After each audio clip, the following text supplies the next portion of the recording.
ನಮಸ್ಕಾರ, ನಾನು ಡಾಕ್ಟರ್ ಸಮರ್ಥ ಪಿ ರಾವ್, ಅಮೃತ Ayurvedic centre ಬಸವನಗುಡಿಯಲ್ಲಿ practice ಮಾಡ್ತಾ ಇದ್ದೀನಿ. ಈ ಸಂಚಿಕೆಯಲ್ಲಿ ನಾವು ಒಂದು ಕಾಯಿಲೆ ಬಗ್ಗೆ ಡಿಸ್ಕಸ್ ಮಾಡೋಣ. ಆ ಕಾಯಿಲೆಯಲ್ಲಿ ನಾವು ಏನೇನು ಮಾಡಬಾರ್ದು ಅನ್ನೋದು ವಿಚಾರ ಮಾಡೋಣ. ಈ ಕಾಯಿಲೆ ಹೆಸರು ಸಂಸ್ಕೃತದಲ್ಲಿ ಅಪಸ್ಮಾರ ಅಂತ ಕರಿತೀವಿ. ಈ ಅಪಸ್ಮಾರ ಅಂತ ಕಾಯಿಲೆಯಲ್ಲಿ ಒಂದು ನಮ್ಮ ಮೆಮೊರಿನ ತಕ್ಷಣಕ್ಕೆ ಅವೇರ್ನೆಸ್ನ ಕಳ್ಕೊಂಡ್ಬಿಡ್ತೀವಿ. ಈ ಸೀಜರ್ಸ್ ಅಂತಲೂ ಕರಿತೀವಿ, ಎಪಿಲೆಪ್ಸಿ ಅಂತ ಕರಿತೀವಿ, ಕನ್ವಲ್ಷನ್ಸ್ ಅಂತ ಕರಿತೀವಿ, ಈ ಸಿಚುಯೇಷನ್ ಫಿಟ್ಸ್ ಅಂತಲೂ ಕರಿಬೋದು. ಈ ಸಿಚುಯೇಷನ್ಗೆ ಬಂದಾಗ ನಾವು ಪೇಷಂಟ್ ಏನಾಗ್ತಾರೆ ಅಂದರೆ ಸ್ವಲ್ಪ ಕ್ಷಣಕ್ಕೆ ಅವ್ರು ಎಲ್ಲಿದ್ದಾರೆ ಏನು ಅಂತಲೂ ಮರೆತು ಹೋಗ್ಬಿಡ್ತಾರೆ. ಆಮೇಲೆ ದೇಹನೇ ಅದರದ್ದು ಪ್ರೋಸೆಸ್ಸಲ್ಲಿ ಎತ್ಕೊಂಡ್ಬಿಡುತ್ತೆ. ಮಸಲ್ ಸ್ಪ್ಯಾಸಮ್ಸ್ ಆಗೋದು, ಟ್ವಿಚಸ್ ಆಗೋದು, ಹಾಗೂ ಕಾನ್ಷಿಯಸ್ನೆಸ್ಸೇ ಹೋಗೋದು. ಸೊ ಇವೆಲ್ಲ ಸ್ವಲ್ಪ ಆಗುತ್ತೆ. ಇದು ಅಪಸ್ಮಾರಕ್ಕೆ ಸಾಕಷ್ಟು ಕಾರಣಗಳಿದೆ.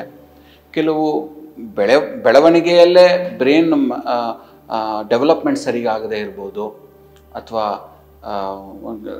ತಲೆಯಲ್ಲಿ ಗಡ್ಡೆಗಳಿರ್ಬೋದು, ಅಥವಾ ಆಟೋ ಇಮ್ಯೂನ್ ಹೆಲ್ತ್ ಕಂಡೀಷನ್ ಕಾಯಿಲೆಗಳಿರ್ಬೋದು, ಇನ್ಫೆಕ್ಷನ್ ಕೂಡ ಆಗಿರ್ಬೋದು.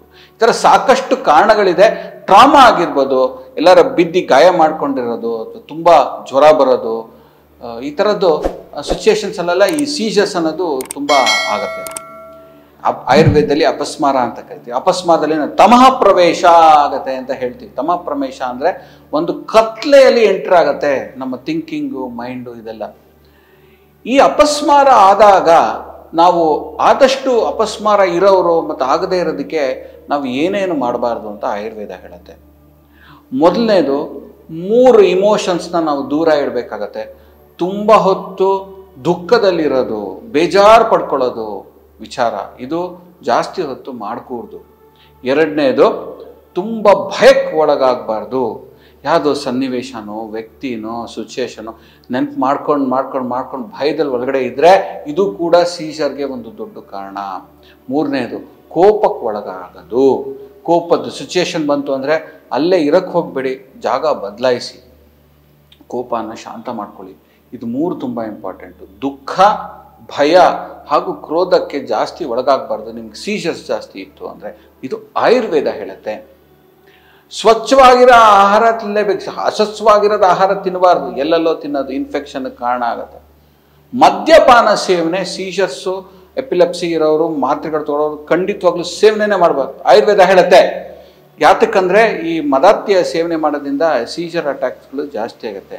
ಮೀನು ಪದಾರ್ಥಗಳು ಸೇವನೆ ಮಾಡಬಾರ್ದು. ಸಮುದ್ರದಿಂದ ಏನೇನು ಐಟಮ್ಗಳು ಸಿಗುತ್ತೆ, ನಾನ್ ವೆಜಿಟೇರಿಯನ್ಸು, ಇವು ಸೇವನೆ ಮಾಡಕೂಡ್ದು. ಅಹಿತ ಆಹಾರಗಳು, ತುಂಬ ಖಾರವಾಗಿರೋದು, ತುಂಬ ಉಷ್ಣತೆ ಇರೋ ಆಹಾರ, ತುಂಬ ಬಿಸಿಯಾಗಿ, ತುಂಬ ತಣ್ಣಗಿರೋ ಆಹಾರ, ಆಪೋಸಿಟ್ ಫುಡ್ಸ್ ಅಂತ, ಇವು ಎಲ್ಲ ಜಾಸ್ತಿ ನೀವು ಸೇವನೆ ಮಾಡಕೂಡ್ದು. ತುಂಬ ಖಾರವಾಗಿರೋದು, ಹುಳಿಯಾಗಿರೋದು, ತುಂಬ ಡೈಜೆಷನ್ಗೆ ಹೆವಿಯಾಗಿರೋ ಫುಡ್ನು ತಿನ್ನಬಾರ್ದು. ಜಾಸ್ತಿ ನಾನ್ ವೆಜ್ ಆಯಿತು, ತುಂಬ ಖಾರವಾಗಿರೋದು, ತುಂಬ ಹುಳಿಯಾಗಿರೋದು, ಮಾವಿನಕಾಯಿಗಳು, ಅದು ಇದು ಎಲ್ಲ ನಿಮ್ಗೆ ಸೀಜರ್ಸ್ ಜಾಸ್ತಿ ಇತ್ತು ಅಂದರೆ ಇವು ಜಾಸ್ತಿ ಸೇವನೆ ಮಾಡಬಾರ್ದು. ಅತಿಯಾಗಿ ವ್ಯಾಯಾಮ ಮಾಡೋದು, ತುಂಬ ಓಡೋದು, ಜಿಮ್ಮಲ್ಲಿ ವೇಟ್ಸ್ ಎತ್ತೋದು, ತುಂಬ ಶ್ರಮ ಪಡೋದು, ಫಿಟ್ಸ್ ತುಂಬ ಬರ್ತಾ ಇದ್ದೆ ನಿಮಗೆ, ನಿಮ್ಮ ಮಾತ್ರೆಗಳು ತೊಗೊತಾ ಇದ್ದೀರಿ, ಇದು ಮಾಡ್ತಾ ಇದ್ದೀರಾ ಅಂದರೆ ಇದನ್ನು ಮಾಡಬಾರ್ದು ಅಂತ ಆಯುರ್ವೇದ ಹೇಳುತ್ತೆ. ಮನೆಯಲ್ಲಿ ದೊಡ್ಡವ್ರಿಗೆ ಗೌರವ ಕೊಡದೇ ಇರೋದು, ದೇವಸ್ಥಾನಕ್ಕೆ ಹೋದಾಗ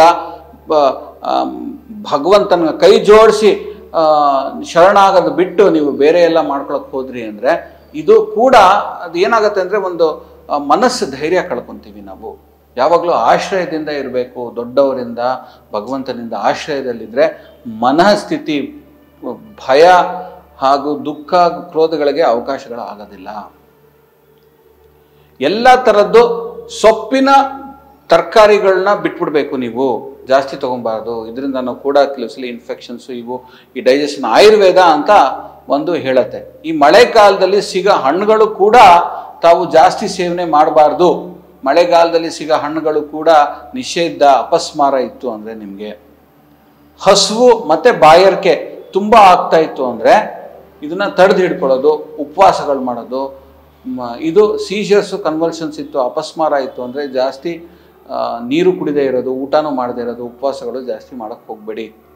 ತುಂಬ ಎತ್ತರವಾಗಿರೋದು, ಬೆಟ್ಟ ಹತ್ತೋದು, ಮರ ಹತ್ತೋದು, ಇದು ಮಾಡಬೇಡಿ. ಅದು ಮೇಲೆ ಹತ್ತಿದ ಮೇಲೆ ಮೇಲಿಂದ ಕೆಳಗಡೆ ನೋಡೋದು ಕೂಡ ಜಾಸ್ತಿ ಮಾಡಕೂಡ್ದು ಈ ಸೀಜರ್ಸು ಮತ್ತು ಎಪಿಲೆಪ್ಸಿ ಅಪಸ್ಮಾರ ಇರೋರು.